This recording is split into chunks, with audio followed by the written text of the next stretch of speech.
It's funny how fast everything can fall apart. 17 years of marriage, gone in less than 10 minutes. I stood there in the entryway of our home, my home, the one I'd spent years fixing up, watching my wife Clarissa laugh like I was some kind of joke. "No divorce papers needed, just leave," she said, her voice sharp and cold, like she'd been waiting to say it for months. She barely even looked at me. Her new boyfriend, Reed, was right there beside her, grinning like he'd just won some big prize. He kicked off his muddy shoes and plopped them right on the coffee table I'd built with my own hands years ago. The wood was scratched now, scuffed from his careless feet, and I felt this tight knot in my chest, but I didn't say anything. What was there to say? She made up her mind, and I wasn't about to beg. I turned away from them and walked upstairs to her bedroom. The room smelled like her perfume still, that floral stuff she'd worn since we were dating. I grabbed my suitcase from the closet, the old black one with a broken zipper I'd been meaning to replace. I started folding my clothes, shirts first, then pants, then socks. I took my time, making sure every crease was neat, every stack perfect. It wasn't about stalling. It was about keeping my hands busy so I wouldn't punch something. Downstairs, I could hear them talking, laughing even. Reed's voice was loud, cocky, like he owned the place already. "Nice house," I heard him say. "Could use some updating, though." Updating, like he had any right to judge what I'd built. I zipped the suitcase shut and carried it down the stairs. Clarissa was leaning against the kitchen counter now, sipping a glass of wine, my wine, from the bottle I bought for our anniversary last month. She didn't even glance up as I walked past. Reed was sprawled out on the couch, flipping through channels on the TV like he'd lived there forever. I stopped at the front door, my hand on the knob, and took one last look around. The pictures on the wall, us at the beach, us at her cousin's wedding, stared back at me like ghosts. 17 years of memories, and she was throwing it all away for this guy. I could have yelled. I could have demanded an explanation. But what would that change? She'd already checked out. So I opened the door and stepped outside. The air was cool, the night quiet except for the hum of crickets. I tossed my suitcase into the back of my truck, an old pickup I'd kept running since before we got married. The engine sputtered to life, and I pulled out of the driveway without looking back. My hands gripped the wheel tight, my knuckles white. Clarissa thought she'd humiliated me, that she'd won some kind of victory by kicking me out like that. She had no idea who I really was, no clue what was coming. I drove down the street, the house shrinking in my rearview mirror, and I felt something shift inside me. Not anger, not anymore. It was something calmer, something sharper. She wanted me gone? Fine, I'd leave. But this wasn't over, not by a long shot.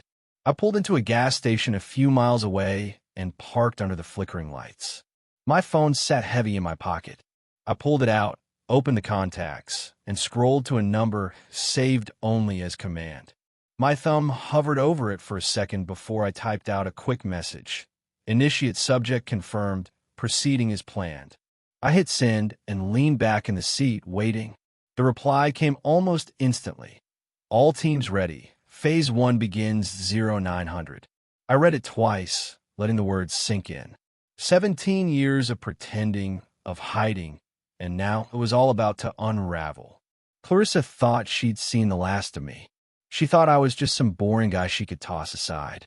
She didn't know the truth, not yet. I started the truck again and drove toward the city.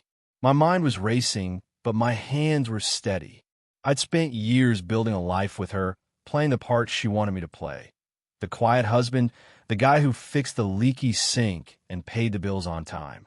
She never asked about my late nights, my business trips, the locked drawer in my office she wasn't allowed to touch. She didn't care enough to wonder, and maybe that was the real problem. I wasn't just leaving the house tonight. I was leaving the lie I'd lived for her. The gas station lights faded behind me as I merged onto the highway, the road stretching out dark and empty. Tomorrow, everything would change. Tomorrow, she'd find out what she'd really thrown away. And me? I'd finally stopped pretending. I drove through the night, the highway lights blurring past like streaks of yellow paint. My truck's engine rumbled steady under me, a familiar sound that kept me grounded while my mind spun. Clarissa's words kept echoing in my head. No divorce paper needed, just leave. The way she laughed like I was nothing stung more than I wanted to admit. 17 years, and she tossed me out like an old pair of shoes. Reed's smug face flashed in my mind too, his feet on my coffee table, his voice bouncing around my house like he belonged there. I tightened my grip on the steering wheel, my knuckles whitening again. But I didn't let myself get lost in that, not now. There was too much to do. I glanced at my phone on the passenger seat. The screen was still lit up from that message I'd sent. Initiate subject confirmed, proceeding as planned. The reply from command glowed back at me. All teams ready. Phase 1 begins 0900. It was real now. No turning back. I'd always known this day might come, but I never thought it would be like this. My own wife kicking me out and handing me the perfect opening all at once. She thought I was some boring accountant, stuck in a cubicle crunching numbers for the government. I let her think that. It was easier that way, safer too. She didn't need to know about the late-night meetings, the classified files, the times I'd come home with bruises I blamed on tripping down the stairs. She never pushed for more, never cared enough to ask. The road stretched out ahead, dark and quiet, except for the occasional headlights of a passing car. I turned off the highway after about an hour and headed toward a spot I hadn't been to in months, a safe house tucked away in the woods outside the city. The Bureau called it a black safe, a place off the grid where agents like me could lay low when things got messy. The gravel crunched under my tires as I pulled up to the cabin. It didn't look like much, just a small wooden shack with a sagging porch and a rusty mailbox. Perfect cover. I grabbed my suitcase and stepped out, the cool night air hitting my face. The crickets were loud here, a steady hum that drowned out the noise in my head. Inside, the place was bare, a couch, a table, a single lamp flickering with a weak bulb. No pictures, no decorations, just the essentials. I dropped my bag by the door and checked my watch.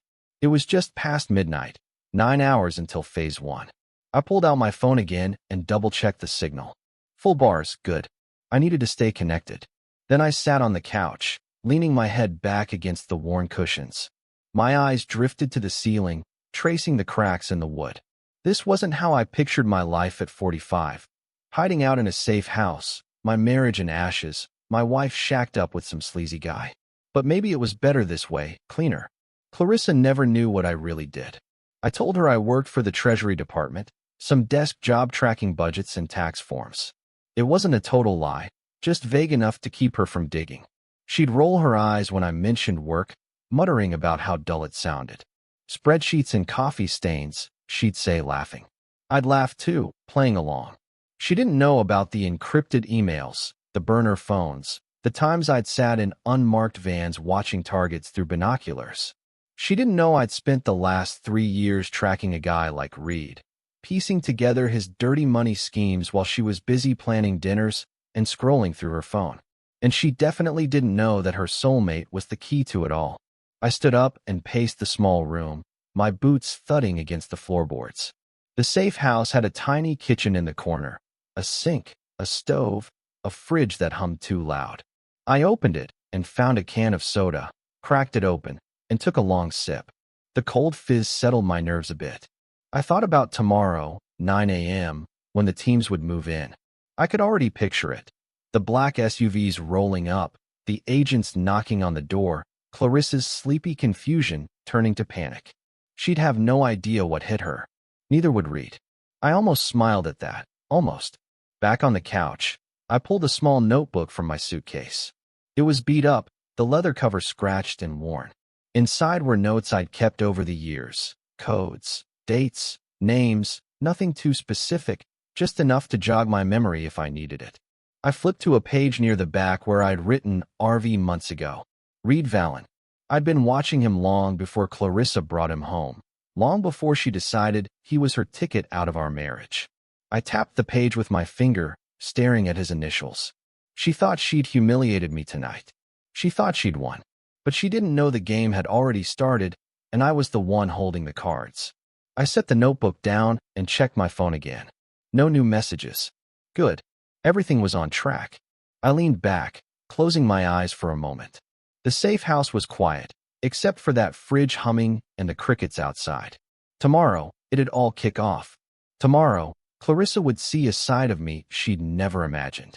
I wasn't just the guy she kicked out. I was the guy who'd been waiting for this moment, planning it, building it, and now it was here. I finished the soda, crushed the can in my hand, and tossed it into the trash. Then I lay down on the couch, my arm under my head. Sleep wouldn't come easy tonight, but I didn't care. I had work to do, and for the first time in years, I felt alive. The safe house was cold when I woke up, the kind of chill that seeps into your bones and makes you wish you'd packed an extra jacket. I barely slept, maybe a couple of hours on that lumpy couch, my mind too wired to shut off. The clock on my phone said 6:47 a.m., just over 2 hours until phase 1. I sat up, rubbing my eyes, the faint light of dawn creeping through the cabin's dusty blinds. My suitcase was still by the door where I'd left it, my notebook on the table, open to Reed's initials, RV. Today was the day he'd go down, and Clarissa with him, whether she knew it or not. I stood and stretched, my back cracking from the stiff cushions. The safe house smelled like old wood and damp air, but it was home for now. I walked to the tiny kitchen, filled a chipped mug with water from the sink, and drank it down fast. No coffee here, but I didn't need it. Adrenaline was already kicking in, sharp and steady. I grabbed my phone and checked for updates. A new message from command. Teams in position, Rendiva 0800, black safe confirmed secure. Good. Everything was moving like clockwork. I replied with a quick copy en route. Then I pulled on my boots, grabbed my keys, and headed out. The morning air was crisp, the woods around the cabin silent except for a few birds chirping. My truck sat where I parked it, dew clinging to the windshield. I climbed in, started the engine, and let it warm up while I wiped the glass clear with my sleeve. The drive to the rendezvous point wasn't far, about 20 minutes to a warehouse on the edge of town, another spot the bureau kept off the books. I pulled onto the gravel road, my tires crunching loud in the stillness. My mind drifted back to last night. Clarissa's laugh, Reed's smug grin. I'd spent 17 years with her, building a life, a home, and she'd thrown it away without a second thought. But that wasn't what kept me up. It was the irony of it all. Her new boyfriend wasn't just some random guy.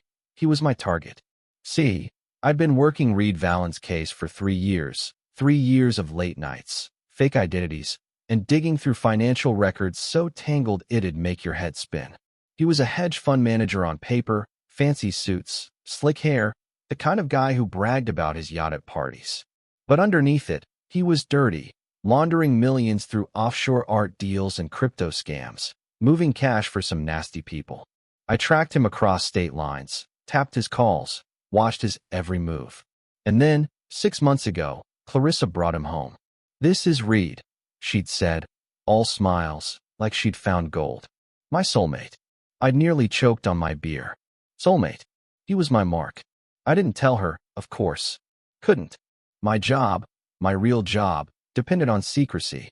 She thought I was just some government pencil pusher, and I let her. It was safer that way. The less she knew, the less she could mess up. But I never thought she'd get tangled in it like this. I pulled into the warehouse lot at 7:58 a.m., parking beside a row of black SUVs. Agent Rowan was already there, leaning against his vehicle, a cigarette dangling from his lips. He'd been my partner for 8 years, a wiry guy with a buzz cut and a dry sense of humor. "Morning, sunshine," he said, flicking ash onto the ground. "Rough night." I shrugged. "You could say that." Inside the warehouse, Director Keller was waiting. He was older, gray hair, sharp eyes, the kind of man who didn't waste words. A table was set up with laptops, maps, and a stack of files. Reed's life on paper. "You sure about this?" Keller asked, looking at me over his glasses. "She your wife?" I corrected. She was. She made her choice. He nodded. No judgment, just facts. Rowan clapped me on the shoulder. "Let's bury this bastard," he said, grinning. I didn't smile back, but I felt it. The fire. This wasn't just about Reed anymore. It was personal. We went over the plan one last time. Surveillance teams were already in place around the house, ready to move at 9 a.m. sharp. Another unit was hitting Reed's office downtown, seizing computers, freezing accounts. The evidence was airtight: bank records, wire transfers, even a recorded call where he bragged about cleaning cash. I'd built this case brick by brick, and now it was time to knock it all down. Keller handed me a headset. "You're on comms," he said. "Eye on the feed. Call the shots if it goes sideways." I nodded, slipping it on, my heart steady, my hands calm. This was what I was good at.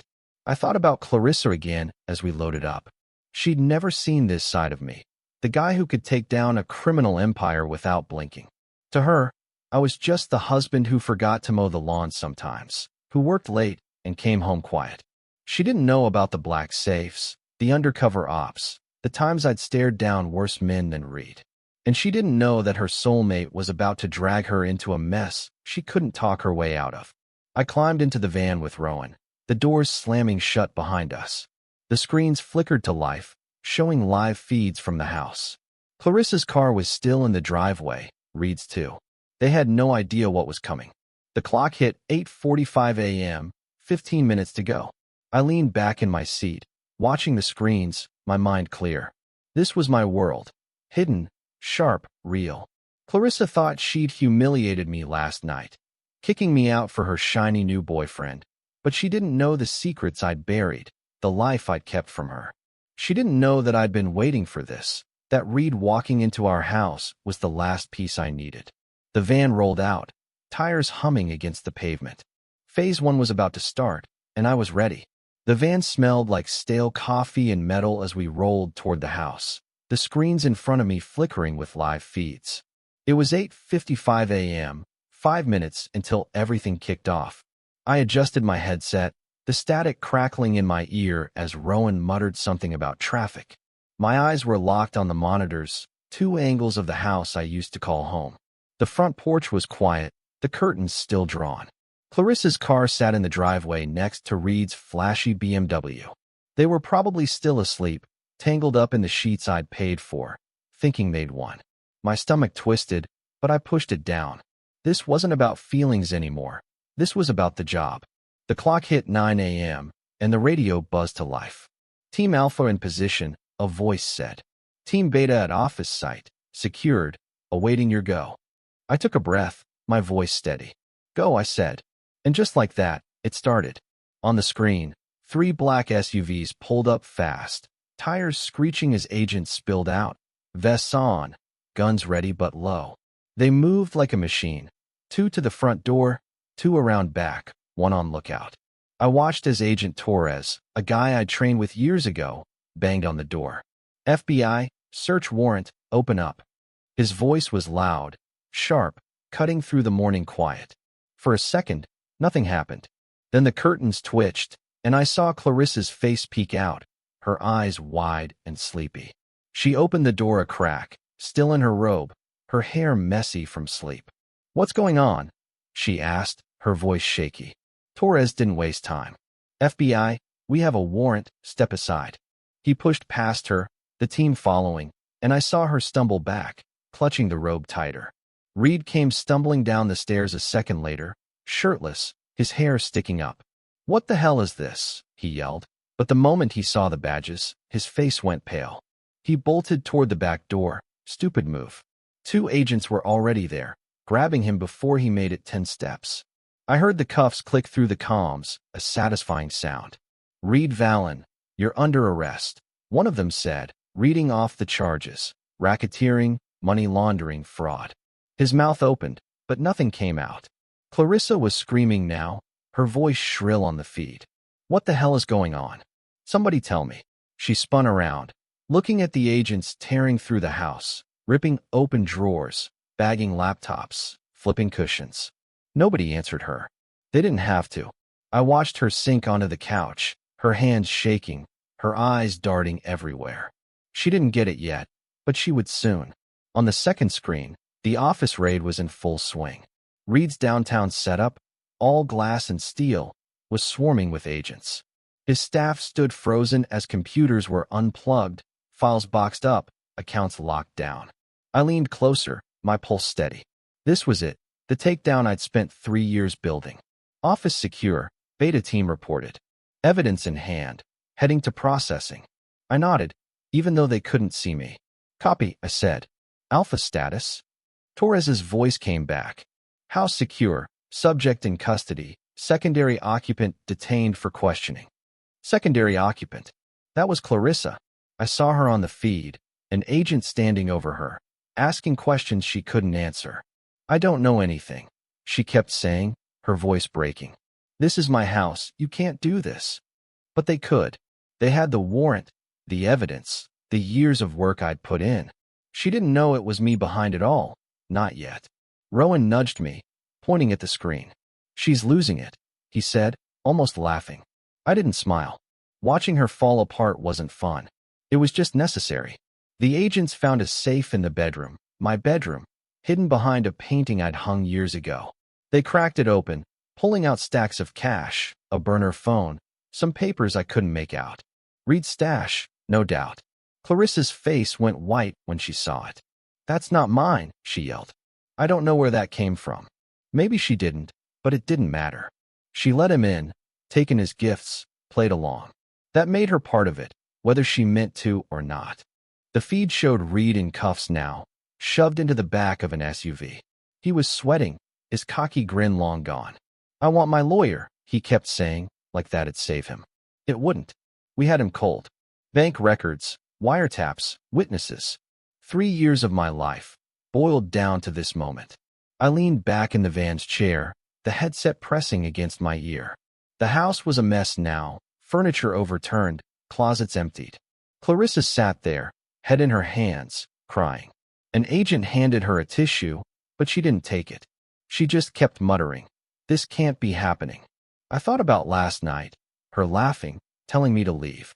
She thought she was in control, that she'd humiliated me. Now look at her. The radio crackled again. Alpha team, evidence secured, moving to transport. I glanced at Rowan. Office hall. I asked. He grinned. Enough to bury him for 20 years, maybe more. I nodded. Good. The screen showed the agents packing up, the SUV pulling out. Clarissa was led to a car, not cuffed. Not yet. But she wasn't free either. Where are you taking me? She asked, her voice small. Station, the agent said. We've got questions. The van went quiet as the feeds cut off, the operation wrapping up clean. Rowan pulled out a pack of gum and offered me a piece. I took it, chewing slow, the mint sharp on my tongue. You okay? He asked, eyeing me. Yeah, I said, and I was. This wasn't about revenge, not really. It was about justice, about finishing what I'd started. Clarissa didn't know who I was, not after all these years.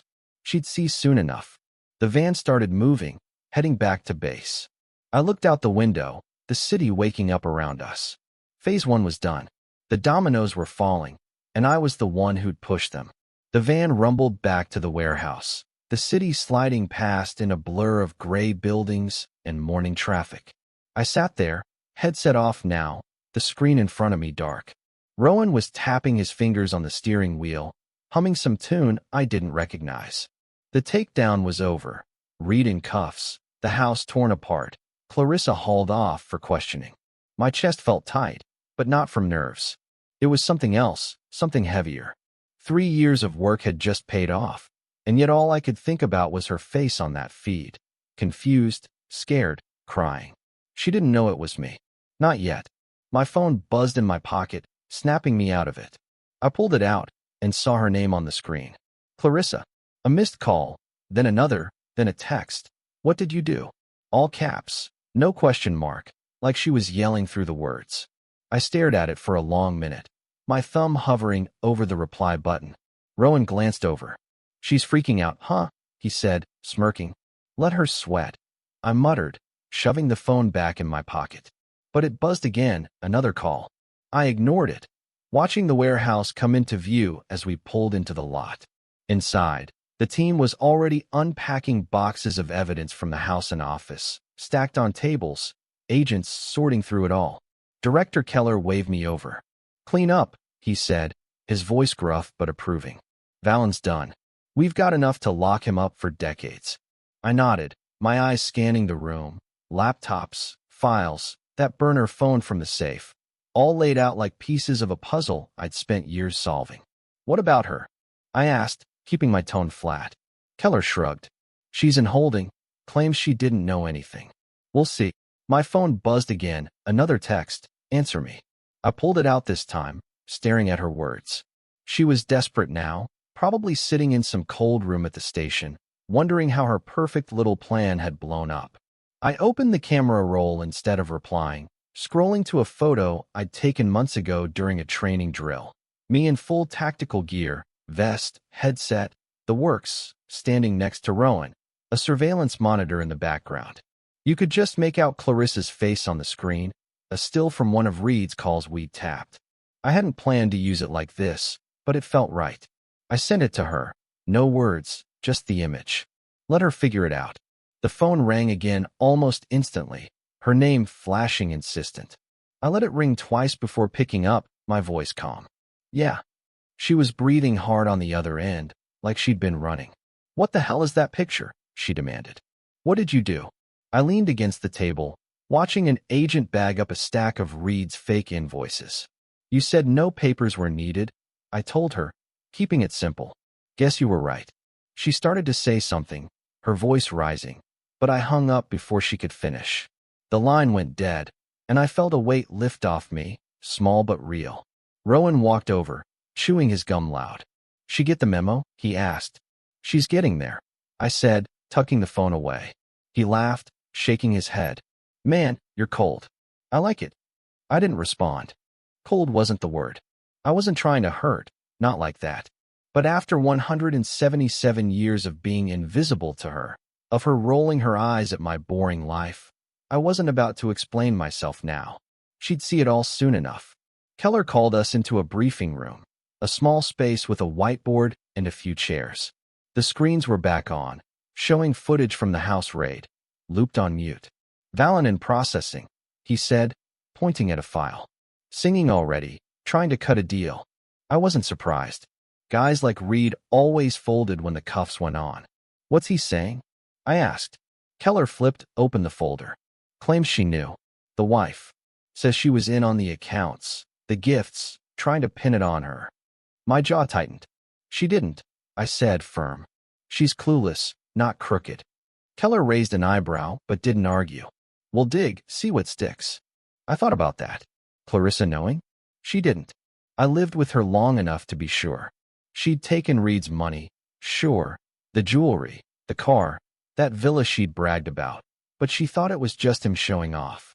She wasn't smart enough to hide millions, not careful enough to play that game. But the evidence was there, $140,000 in gifts, traced to her name, all tied to Reed's laundering. The villa in Mykonos wasn't a timeshare like she told her friends. It was a front. She was in deep, even if she didn't mean to be. My phone buzzed again, another call. I silenced it this time, letting it go to voicemail. I could hear her voice in my head anyway, pleading, yelling, demanding answers. She'd get them, just not from me, not yet. Keller handed me a coffee, black and bitter, and I took a sip, the heat waking me up. You're off the field for now, he said. Paperwork, then we regroup. This one's high profile. Media's already sniffing. I nodded. Fine by me. I did my part. The room emptied out, agents moving to their next tasks. I stayed, staring at the whiteboard where someone had scribbled Reed's name and a list of charges. My marriage was over, had been for a while, I guess, but this was the real end. Clarissa thought she'd unmasked me last night, kicking me out like some loser. Now I was the one peeling back the layers. That photo I'd sent wasn't just a jab, it was the truth. Me, the real me, the guy she'd never bothered to see. She'd call again, I knew it, and maybe I'd answer. But for now, I let the silence settle, the coffee cooling in my hand. The game wasn't over, it was just starting. The warehouse was quiet now, the buzz of the morning fading as the teams scattered to their next assignments. I sat alone in the briefing room, the whiteboard still staring back at me with Reed's name scrawled in black marker. My coffee was cold, but I sipped it anyway, the bitter taste keeping me sharp. My phone sat on the table, silent for the first time in hours. Clarissa had stopped calling. Maybe she'd given up. Maybe she was too busy freaking out at the station. Either way, I didn't care, not right then. I leaned back in the chair, my eyes drifting to the stack of files Keller had left behind. Reed's life, my work, all boxed up and ready to bury him. The door creaked open, and Rowan poked his head in. "Interrogation starting," he said, chewing that gum again. "Valen's in room 3. Want it?" I nodded, pushing myself up. My boots echoed on the concrete as we walked down the hall, past agents hunched over laptops and evidence bags. The interrogation rooms were in the back, small gray boxes with one-way glass and metal chairs bolted to the floor.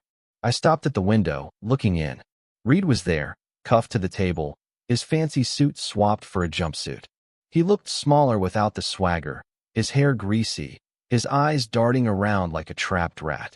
Agent Torres was already inside, flipping through a file, calm as ever. "You've got a lot to say, Reed," he started, his voice steady. "Let's hear it." Reed leaned forward, his cuffs clinking. "I'll talk," he said. "Too fast. But you gotta cut me a deal. I'm not the big fish here." Torres didn't flinch. "You're the one in cuffs. Start talking and we'll see." Reed swallowed hard, then launched in. "It's her, Clarissa. She knew about the accounts. She helped set them up. The jewelry, the car, she pushed for it. Said we needed to look legit." I felt my fists clench at my sides. He was lying, and not even well. Clarissa didn't know a damn thing about laundering. She could barely balance her own checkbook.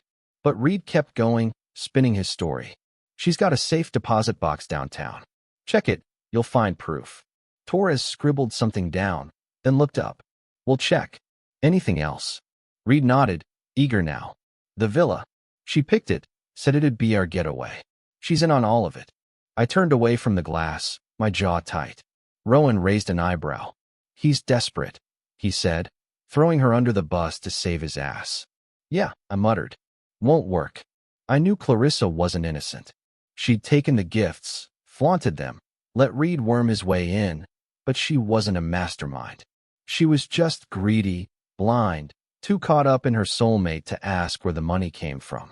The Bureau would figure that out fast. They already had the paper trail, $140,000 in assets tied to her name, all from Reed's dirty cash. Jewelry she wore to parties, a car parked in our garage, that villa she bragged about on the phone to her sister. It was enough to drag her in, even if she didn't know the full game. I walked back to the briefing room, needing air.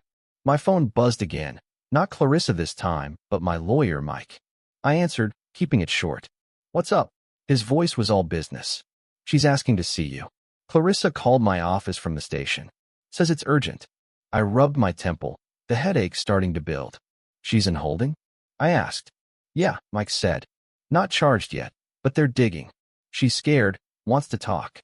I didn't say anything for a second. Just let the words hang there. "You don't have to," he added. "She's not your problem anymore." He was right. She wasn't. But something in me, maybe the 17 years we had, made me nod.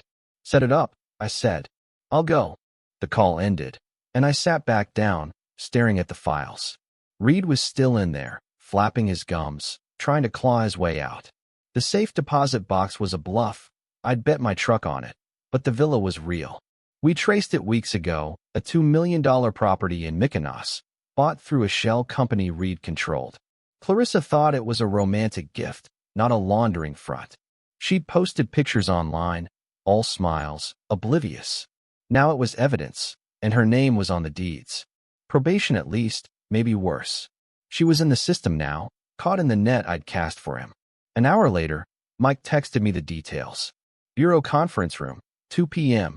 I spent the time sorting through evidence, double-checking the haul from the house. The burner phone had calls logged to Reed's contacts. The cache was marked with serial numbers we could trace. Solid stuff. By the time I left for the meeting, my head was clear. I drove to the station alone, the city loud around me, horns honking, people rushing.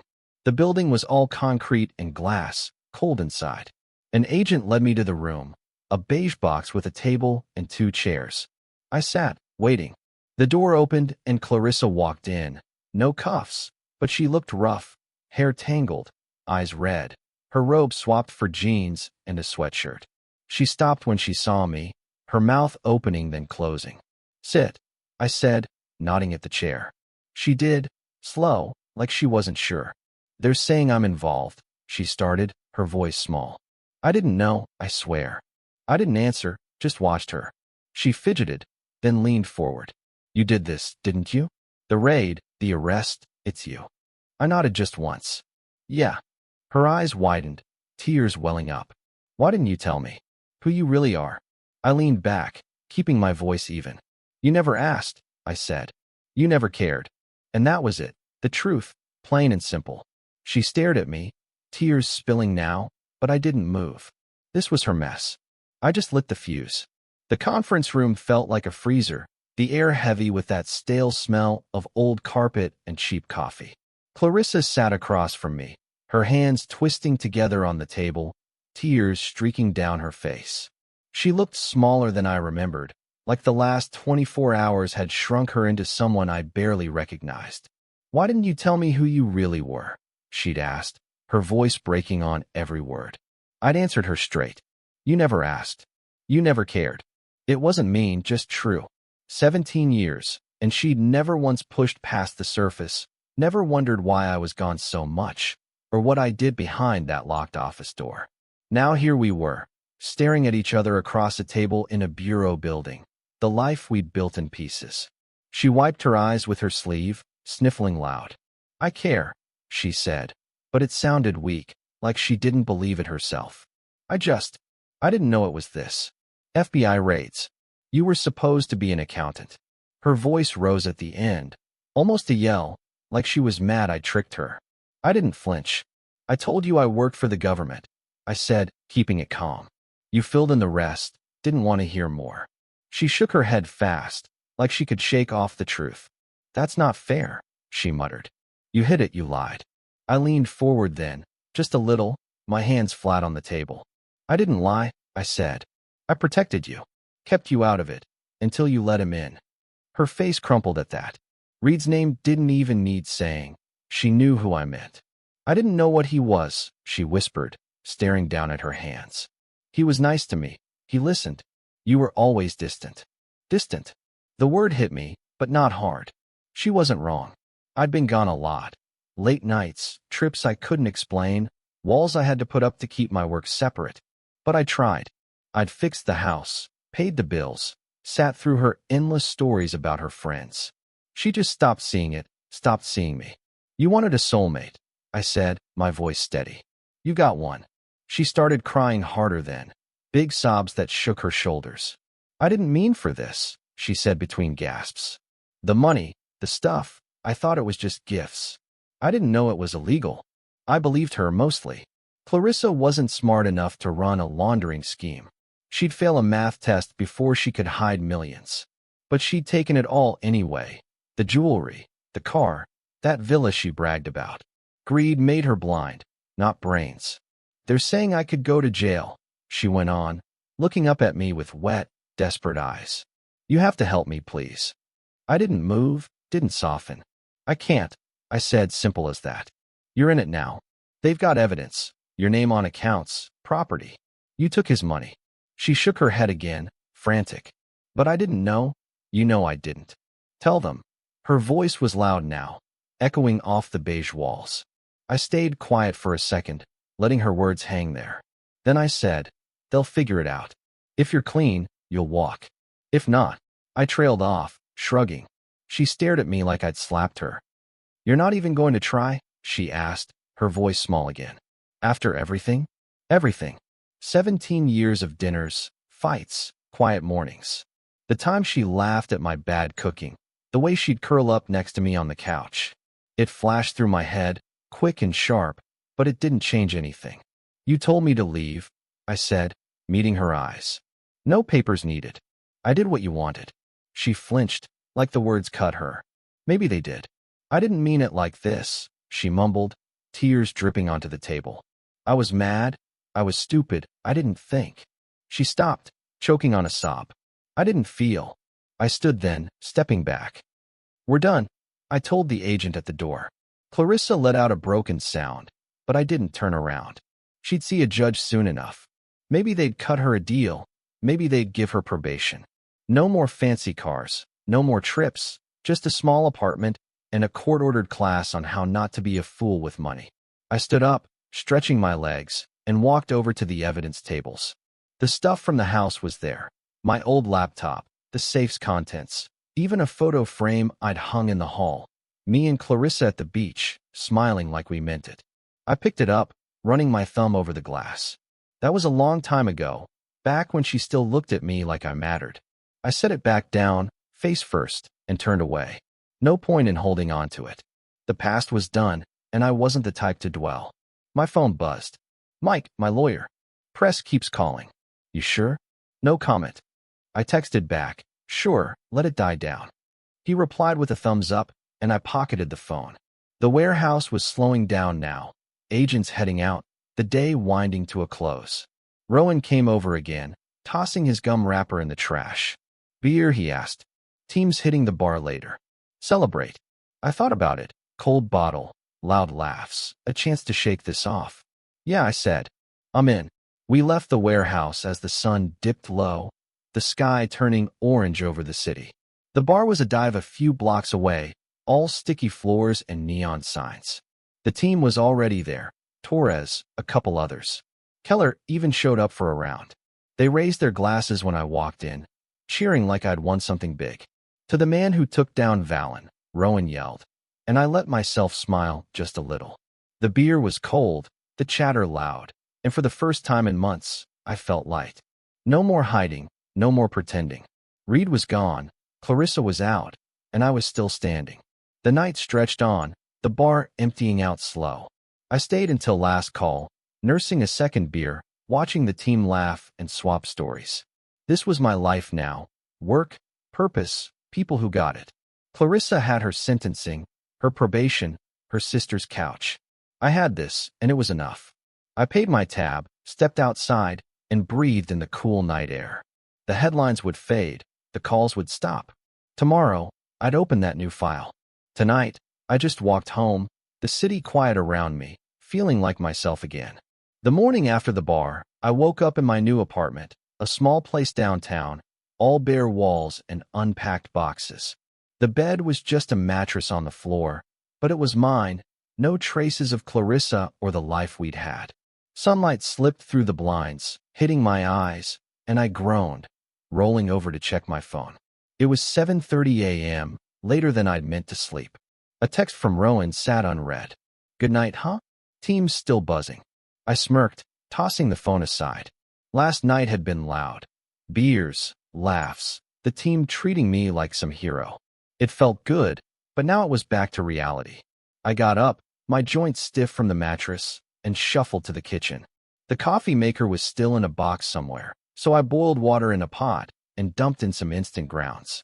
It tasted like dirt, but it did the job. I leaned against the counter, sipping slow, staring out the window at the city waking up. Cars honked below, people rushed along the sidewalks. My old life, the house, Clarissa, the pretending, was gone. The feds had seized it all, the house sold at auction, the villa too. Last I heard, the money went to some victim fund. Didn't matter to me. I didn't want it back. My phone buzzed again. Keller this time. Office 9. Promotions official. I set the mug down, a small grin tugging at my lips. Head of covert financial crimes. After the Reed takedown, they pushed it through fast. More responsibility, more cases, a bigger desk. I'd earned it, sure, but it still felt strange. 17 years of hiding who I was, and now I was stepping up, out in the open. Well, as open as this job got. I showered quick, the water lukewarm, and pulled on a clean shirt and jeans. No suit today, just a meeting, no field work. I grabbed my keys and headed out. The bureau office was a 20-minute drive, all glass and steel, humming with quiet energy. I parked in the garage, nodding at the guard who waved me through. Inside, the place smelled like paper and disinfectant, same as always. Keller was waiting in his office, a corner room with a view of the skyline. Sit, he said, pointing at a chair. I did, and he slid a badge across the desk, my name and new title etched below it. Head of Covert, he said, leaning back. You're running the show now? Pick your team, set your cases, budget's yours too. I picked up the badge, the weight of it solid in my hand. Thanks, I said, meaning it. He nodded. Don't screw it up. The team threw a small celebration later. Coffee and donuts in the break room. A few claps on the back. Rowan grinned, holding up a crawler. To the boss, he said, and the others laughed. Torres was there, a couple new faces too. They'd all heard about Reed, the raid, the headlines. You're a legend now, one of the rookies said, half joking. I shrugged it off. Just did the job, I told him, grabbing a donut. But inside it hit me. This was respect, real and earned, not the quiet nods I'd gotten as Clarissa's husband, the guy who fixed the sink and mowed the lawn. This was different. After the break room cleared out, I settled into my new office, bigger than my old cubicle, with a window and a desk that didn't wobble. The file Keller had given me yesterday was there, waiting. I opened it, flipping through pages of a new target, some crypto scammer out west. Early stages of a case. It felt good to have something fresh, something mine. I started jotting notes, my pen scratching against the paper, the rhythm familiar. This was my life now. Work, purpose, a clear path. No more late-night fights with Clarissa, no more pretending I was less than I was. My phone buzzed again as I worked. Clarissa's name this time. I hesitated, thumb over the screen. It had been days since the conference room, since her tears and apologies. I'd heard she'd moved in with her sister, a cramped place across town. Probation had started, her name still popping up in the news now and then. I opened the message. Can we talk, please? I need to say something. I stared at it, the words simple but heavy. Part of me wanted to delete it, let it fade like the rest. But another part, the part that remembered 17 years, made me pause. I didn't reply, just set the phone face down and went back to the file. The day stretched on. Meetings, paperwork, a quick lunch from the vending machine. By evening, the office was quiet, just me and the hum of the lights. I leaned back in my chair, looking out at the city skyline, all lit up in the dusk. The promotion, the team, the new case. It was a life I hadn't pictured a year ago, stuck in that house with a wife who didn't see me. Now I was here, building something real. Clarissa's text nagged at me, though. I picked up the phone again, reading it once more. I need to say something. What was left? She'd said plenty. Sorry, scared, shocked. I'd heard it all. I deleted the message, my finger steady as I hit the button. No reply, no call back. She'd made her choices. Reed, the money, kicking me out. I'd made mine too. Walking away, tearing it all down, starting over. The trash can icon blinked, then faded. Done. I stood up, grabbed my jacket, and locked the office door behind me. The hallway was empty, my steps echoing as I headed to the garage. Outside, the air was cool, the city alive with noise. My truck started with a sputter, and I drove home, the skyline shrinking in the rearview. This was aftermath, hers in ruins, mine rising, and I was good with that. The new office felt like a fresh start, all clean lines and quiet corners. It was Monday morning, a week after the promotion, and I walked in with a coffee from the shop downstairs. Real stuff, not the instant junk I'd been choking down at the apartment. The view from my window stretched across the city, the skyline sharp against a pale blue sky. My desk was already piled with papers, that crypto scammer case staring up at me from an open folder. I set the coffee down, hung my jacket on the chair, and got to work. This was it, the real goodbye to everything I'd left behind. I flipped through the file, my pen scratching notes as I went. The target was some slick guy out of California, moving dirty cash through fake NFT sales. Millions washing in and out like tidewater. It was early days, just leads and hunches, but it felt good to dig in. My phone stayed quiet. No buzz from Clarissa or anyone else. Deleting her last message had closed that door for good, and I didn't miss the weight of it. The clock on the wall ticked past 9 a.m., the office waking up around me, phones ringing, footsteps in the hall. Rowan poked his head in, grinning. "Boss man settled?" he said, tossing a stress ball my way. I caught it, tossed it back. "Getting there," I said. He lingered, leaning on the doorframe. "Team's ready when you are." Got some new blood itching to chase this crypto clown. I nodded, tapping the file. Briefing at 10. Bring coffee. He laughed, saluting as he left. I liked this, running the show, picking the pace. It wasn't about power, just purpose. For years, I'd been the guy in the shadows, tracking Reed, hiding who I was from Clarissa. Now I was out front, no more masks. I sipped the coffee, the warmth spreading through me, and kept reading. The case was messy. Shell companies, encrypted wallets, but I'd cracked worse. Reed was proof of that. Mid-morning, the team filed in. Rowan, Torres, two rookies with eager eyes. I stood at the whiteboard, marker in hand, laying it out. Target's name is Ethan Bryce. I started, writing it big. 34, lives in LA, runs a front called Bryce Digital Arts. We've got him tied to 8 million in suspect transfers, but it's deeper. I want eyes on his accounts, his contacts, his habits. They nodded, taking notes, the room buzzing with focus. Rowan smirked. Another read, huh? I shook my head. Smarter. Quieter. We move slow, build it tight. The briefing stretched an hour, questions flying, plans forming.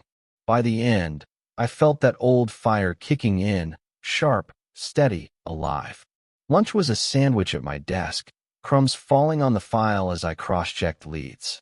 The afternoon blurred into calls and emails, pulling strings to get warrants, tapping sources for dirt on Bryce. It was steady work, the kind that kept my head clear, no room for Clarissa's voice. Her tears, her I'm sorry, echoing back. She was gone. Probation, her sister's couch, a life I didn't fit in anymore. The house was sold, the villa too, all traces of us wiped clean. I didn't check the news much, but I knew the headlines had faded. Wife of undercover agent was old gossip now. Good. Around 5 p.m., I leaned back, stretching my neck. The office was emptying out, the hum of the day winding down. I grabbed my coffee mug, empty now, and walked to the break room to rinse it. Torres was there, fiddling with the vending machine. Good first day, boss? He asked, kicking the thing until a candy bar dropped. Yeah, I said, running water over the mug. Solid start. He nodded, ripping open the wrapper. Heard Valen's appealing. Won't stick, though. I shrugged, drying my hands. Let him try? He's done. Torres grinned, heading out, and I stood there a minute, the sink dripping behind me. Reed could appeal all he wanted. 22 years wasn't budging. My work was ironclad. Back in the office, I packed up, file in my bag, jacket on, lights off. The city glowed outside, all orange and gold as the sun dipped low. I locked the door and took the stairs down, the echo of my steps filling the quiet. In the garage, my truck waited, same old sputter as I started it. The drive home was smooth, traffic thinning out, the radio playing some song I didn't know. My apartment was dark when I got in, just the hum of the fridge greeting me. I dropped my bag, kicked off my boots, and poured a glass of water. No beer tonight, just calm. I stood by the window, looking out at the street below. People walked dogs, cars rolled by, life kept moving. Clarissa's words from months ago floated up. No divorce papers needed, just leave. I had left. The house, the lies, the man she'd boxed me into. She'd laughed then, thinking she'd won, but I'd walked away with more than she'd ever know. Dignity, purpose, a life that fit. The warrant I'd served wasn't just for Reed. It was for me too, cutting free the weight of her respect. I didn't need a lawyer to sign it off. I'd done it myself. The glass was cool in my hand as I took a sip, the city lights flickering outside. The crypto case sat in my bag, a new beginning waiting.